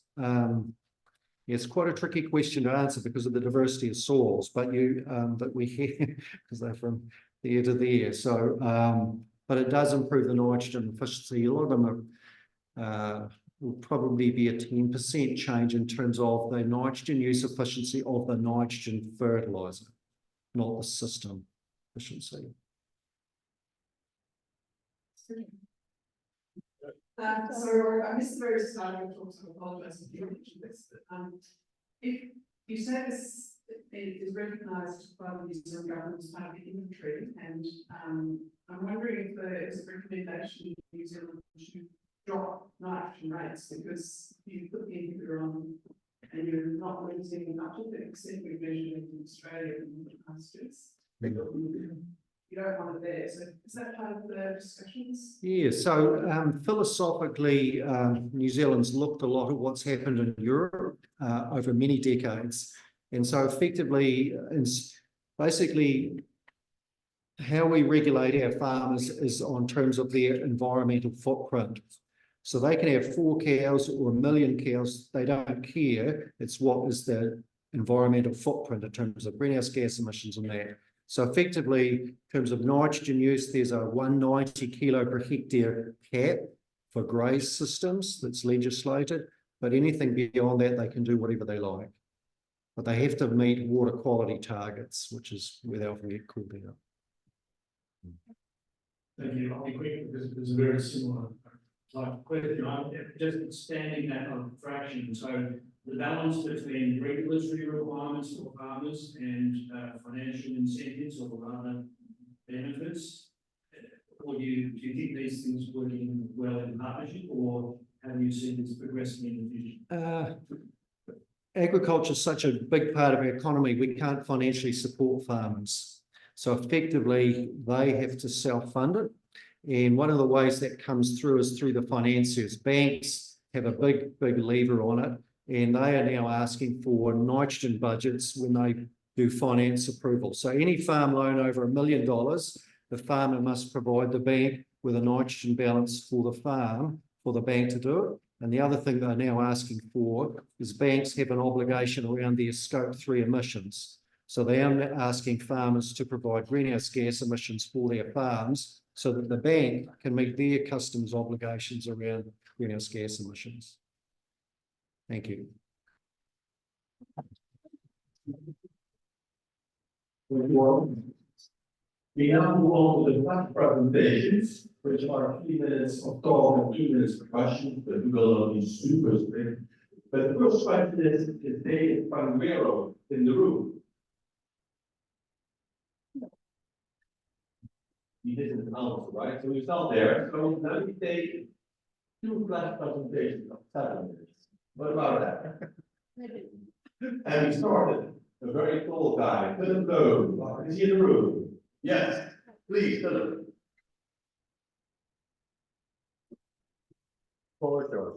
Take some more time. Yeah. Yes, perfect.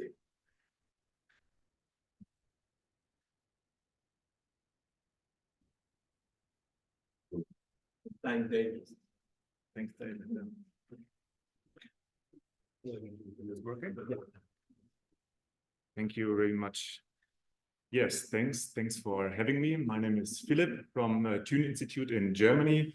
And yeah, today I will briefly present on status quo and effects on nitrogen use efficiency at farm level in Germany. So first of all, Germany, a country in Europe characterized by intensive farming activities, which are associated with environmental problems. For instance, yeah, water pollution, gas emissions, soil erosion, and loss of biodiversity. Here we can see a map of nitrate vulnerable zones in Germany, which have a negative effect on groundwater, drinking water. So yeah, we can see that there are strategies and laws addressing nitrogen, but yeah, the goals are not yet reached. One internationally well-known and reliable indicator is the nitrogen use efficiency. We heard a lot during this conference about this. Yeah, it's for assessing the end performance of agricultural systems, and it's basically the ratio of removal per inflow. So it can be calculated on different system scales, for instance, on the soil level, but also on the farm gate level. So in the following, I will focus on the nitrogen use efficiency on the farm level. So the system boundary set is the farm gate. There are first approaches to set benchmark values, as we can see here, for different farming systems. So these benchmark values are varying according to the farming system. In this topic, we try to identify research gaps and define research questions accordingly. First of all, what is the status quo of nitrogen use efficiency for different farm types in Germany? What is the development of nitrogen use efficiency over time? And are the linkage between regional farm structural and also socioeconomic characteristics and nitrogen use efficiency? And for that, we just published super recently a paper. And in the following, I want to introduce and dig a bit more deeper into the methods and main results. So first of all, the data, the most important thing. We use National Farm Accountancy Data Network, which is a representative source of microeconomic data given to the Federal Ministry of Food and Agriculture in Germany. And yeah, farms giving their data on mineral fertilizer quantities, but also on their crop yields, on livestock numbers, and also socioeconomic and microeconomic data. And based on this, we calculated net use efficiency and conducted a multiple regression analysis. So the dependent variable was the NUE, and for independent variables, we took all the regional, farm structural, and socioeconomic characteristics. So in the following, just a brief overview of the descriptive statistics we see for the sectoral level for all farms. We had a mean NUE of 60%, whereas for the farm types, there was an increasing NUE from dairy farms 40% to pig and poultry farms and other cattle farms with 50%. Having a look at the development of net use efficiency over time, from 2017 to 2021, we see that there was an increasing tendency for nearly all of the farm types. Having a look at all farms, we see especially this tendency, whereas there was this exception in 2018. One reason, the main reason might be the extreme spring and summer drought in Western Europe.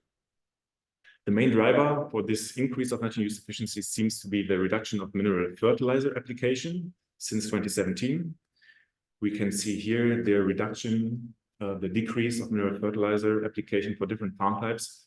And having a look at all farms, the blue line, we see that from 2017 to 2021, there was a decrease of 24 kgs N per hectares. In a second step, we conducted the multiple regression analysis, and here I want to present some selected results. First of all, variables having a positive effect on net use efficiency. This was, for instance, the East region. So arable farms which were located in the East region, which is characterized by quite good soil fertility, but also dry conditions, had a better NUE than farms located in other regions. Also a low crop diversity, high profits, and a high manager's age, probably due to better experience, had a positive effect on NUE. And also the payments for agri-environmental climate measures increased NUE. On the other side, variables which had a decreasing effect on NUE, the manure application decreased the efficiency for all different types of manure. Groups with low consulting services had a comparatively worsening net use efficiency, and also with an increasing number of employees, the net use efficiency decreased. Interestingly, there was no significant effect between conventional and organic farming, and counterintuitively, the farm groups with a high manure application intensity had a better NUE than the farms with a medium or low application intensity. So we grouped the farms according to their manure application intensity. So this might be due to a better know-how or better machinery to apply manure on the fields. To sum up with some main discussion and outlook points, I want to underpin that there were great variances within each farm type. So there seem to be efficiency reserves for all the farm types. Special focus should be on farms with animals, because here we have a quite detailed, good database. These farms seem to miss the sustainable development goals. And also having a look at the mineral fertilizer reduction, these farms seem to have a higher reduction potential. Our results shall also provide an added value when they are giving information for targeted policy measures. As we can see, the international national targets are not yet reached. One example is the farm to fork strategy of the European Union. And for further research, we want to integrate weather variables and also a price index for better understanding these interrelations over time and farmers' measuring consumption. Yes, thanks a lot.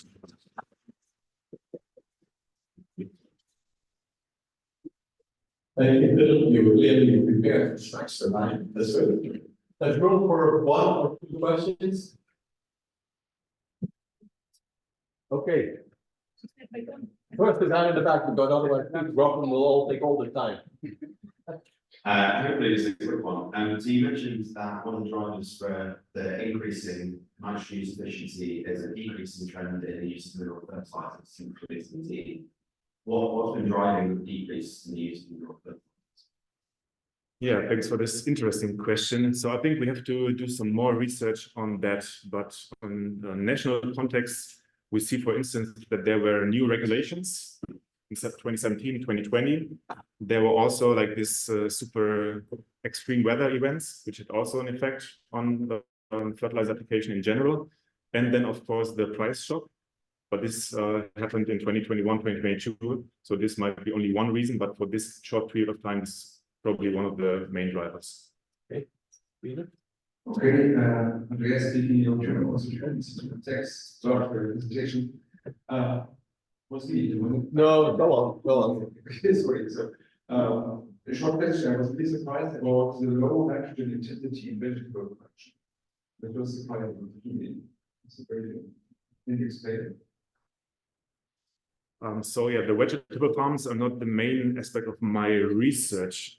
What I saw in the data is that the variance in the vegetable farms are super high, even higher than the other farm types. And the sample size of vegetable farms in this data set is also not that big because it's representative for the whole sector. And in Germany, we have not that many vegetable farms. So maybe it's also the data. You're going to stop this because it's about livestock, not about vegetables. Yes. Very short. Very short. It was a great crop. I had a similar question about the low crop diversity. Was good, and does that have something to do with the vegetables where you have high crop diversity and super high variation? So anyway, I'm just curious of why low crop diversity was associated with higher nitrogen usage. Yes, thanks. Yeah, that's really an interesting point. So digging a bit more into this data, we see that maize is one of the main reasons. So this group of farms have a high share of maize in their crop selection. Yeah, and probably these ones are more specialized. And that's it. Thank you so much, Peter, for your short question. Thank you. Thank you, Billy.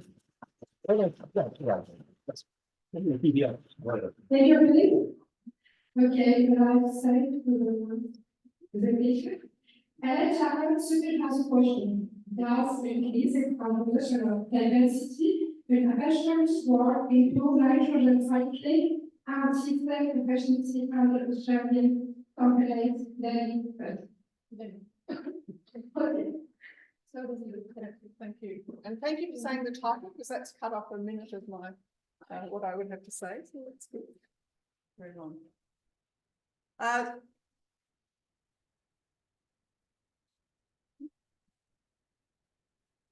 So this is some new research that we're doing at the university. So I'm presenting it because I would really like to hear from other people about ideas. And I know that these things that I'm going to present are actually probably quite common in other countries around the world, but not so much in Australia. So, and I just acknowledge my colleagues here working on this with me, and it's funded by the federal government as well as Dairy Australia, which is our rural R&D for dairy. So just as a background, so this is where dairy production occurs in Australia, and dairy is a significant contribution to our GDP. There's variations in the type of dairy production. So in tropical environments, we have a change of pasture species. In the southern areas, we don't. So I've concentrated this work on Victoria, which is coincidentally where I work as well, where we just have the traditional system is continuous ryegrass all the time, which is heavily fertilised and in some cases irrigated.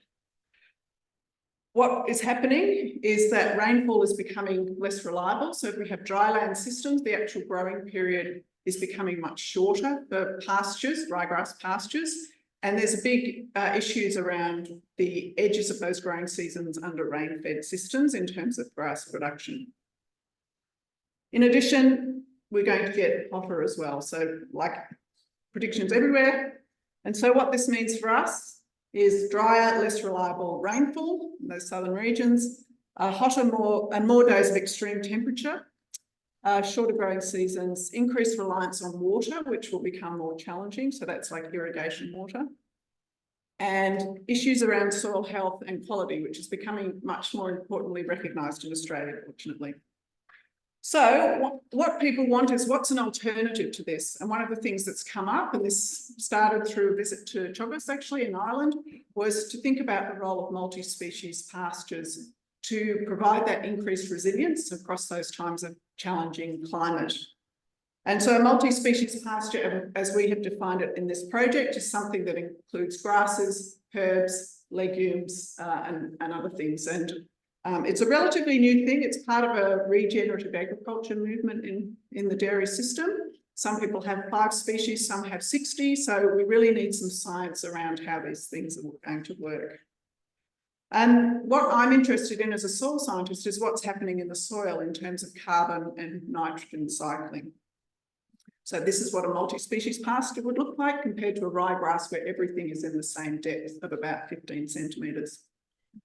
So this project is sort of an Australian government project about engagement and demonstration. And so we've got 9 commercial farms located across Victoria with paired paddocks. So on each farm, there is either conventional ryegrass or a multi-species pastures, and they're on the same soil types.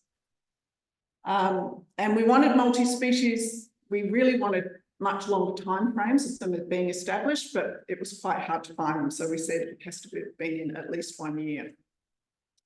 So coming to my very brief preliminary results, I can say, and I was discussing with someone the other day about the issue of a result that's no difference, which is always challenging to present. So what we found is that in terms of total nitrogen, there's no difference between these systems. Again, emphasising that these are relatively short term. So changes in nitrogen and carbon, we need decades to pick that up.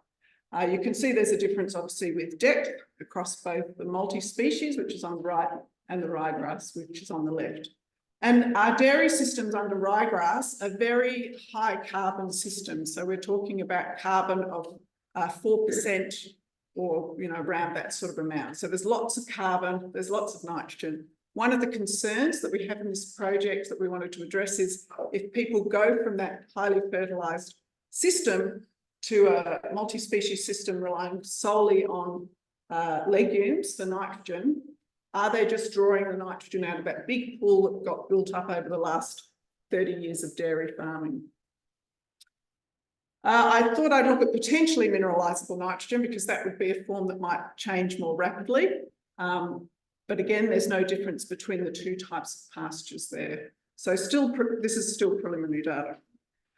We looked at some soil health indicators as well, and we looked at the bacterial diversity and the fungal diversity. So we want to increase fungal, the higher the diversity, the more resilient the system is. So we have seen a bit of a difference in the bacterial diversity in the topsoils being a little bit higher in the multi-species, and this is averaged across 3 farms in each of the regions we assessed, but not really any significant major changes at this point in time. We think we might see more changes at depth, actually. Am I getting shoveled along? No, I'm suggesting wrap it up. Yes. Okay. We also looked at soil moisture. So obviously the idea with the deeper rooted species is that they'll be more resilient because they'll be able to access moisture from a much bigger pool of the soil profile. And we do see that, so that we see that when it starts to dry out, the multi-species pastures will become drier at depth than the ryegrass, because once it's gone past the ryegrass, it just sits there. But it's variable across the farms. So my take-home messages then is there's not really any significant differences in soil nitrogen and carbon between the systems from what we've measured so far. Maybe some differences in terms of soil health and that diversity. We do see those differences in water dynamics, and that can be important in terms of nutrient efficiency use. But we still need to keep working on this. And since we started the project, which is about drought resilience, we've had lots of floods and lots of rain in Australia. So there we go. Thank you.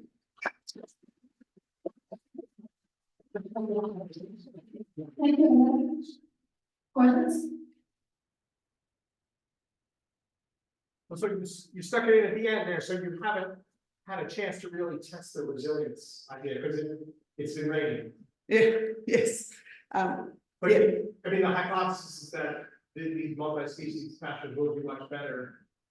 And I guess, and so, if you get a drying, re-wetting event, you know, will there be a burst of nitrogen loss, and will that be less in the multi-species, or the, you have hypotheses about this? Yeah, so I think all of those things would apply. So what happens with the ryegrass, if you have a really tough dry season, then it's gone and you have to start again, essentially. Whereas the hope with these multi-species is that something will go through and it will pick up. But one of the challenges is the management, because it's difficult to know, because everything is growing in a different way. How do you graze it? Do you graze it for a particular species to ensure that composition of that species remains? Because you could get something dominating depending on your grazing strategies.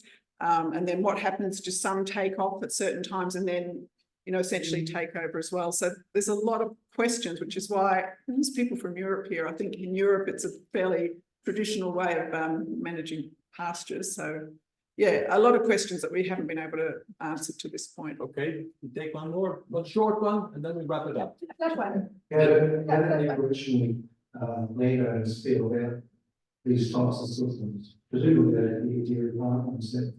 Yeah, we haven't gone into that work to think about that. So it's more comparing conventional ryegrass with introduced multi-species. We haven't looked at any native systems or things that have been done by Indigenous landholders. Yeah. Okay, you can share it, maybe back home with this after all the interviews. Okay, thank you so much. This is the end of the session. And a big round of applause for all the speakers, keeping time. Let's call it supporting team, because we forget about this here.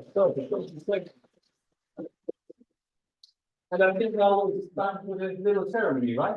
Thank you. It was amazing. Oh, No, it's okay. Thank you. It was very amazing. Thank you. Alright, so we shall start presenting the speakers now. We start off with Dr. Campbell. Oh, please, oh, this is amazing. The whole list, what about the, I mean, put it on your shoulder, about the. Oh, you check this out.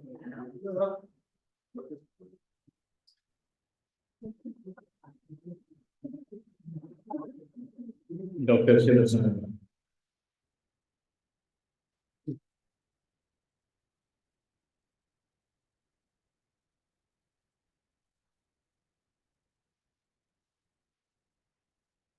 Dr. Claire. what a pleasure, Claire.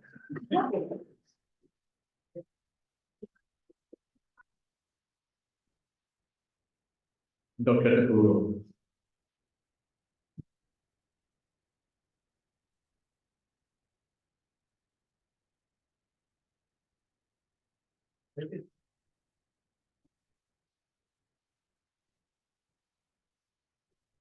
Dr. Zambia. Ah, completely. There you are.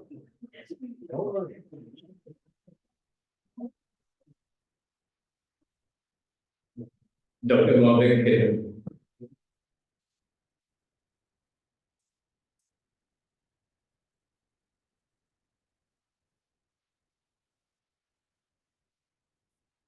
Dr. Hill.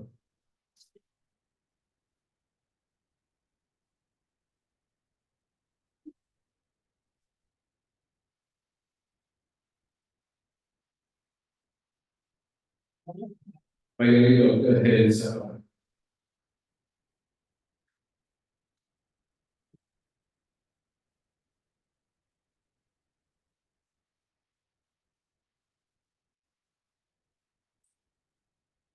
May I now request Dr. Campbell to please facilitate the co-chairs. Finally.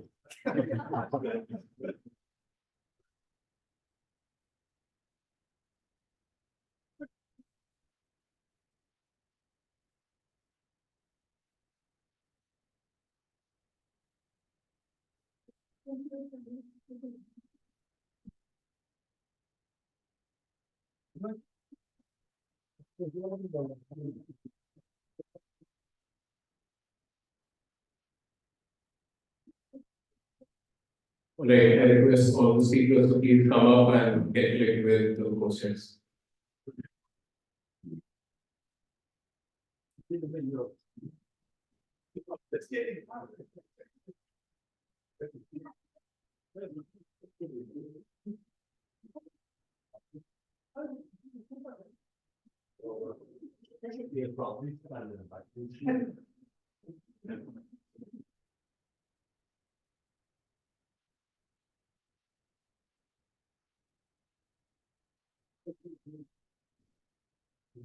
Maybe we should make it a little smaller, easier for the production. Yeah. Why?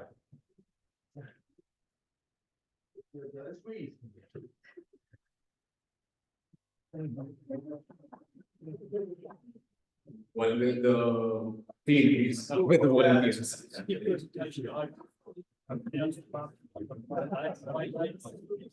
So I would like actually, I would like to. I'm very, yes. My time. I remember lots of people think of the investigators. There was actually in studies.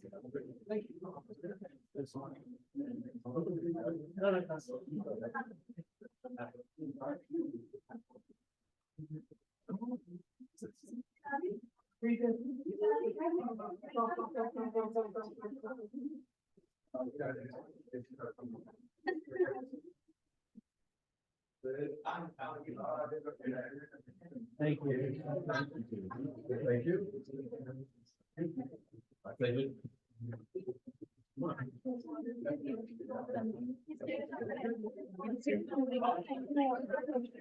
ये वाला जो ये already the last में Congratulations now and the now.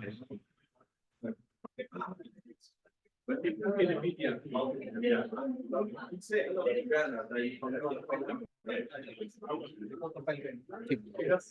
you will have to share with your laptop, support the laptop office.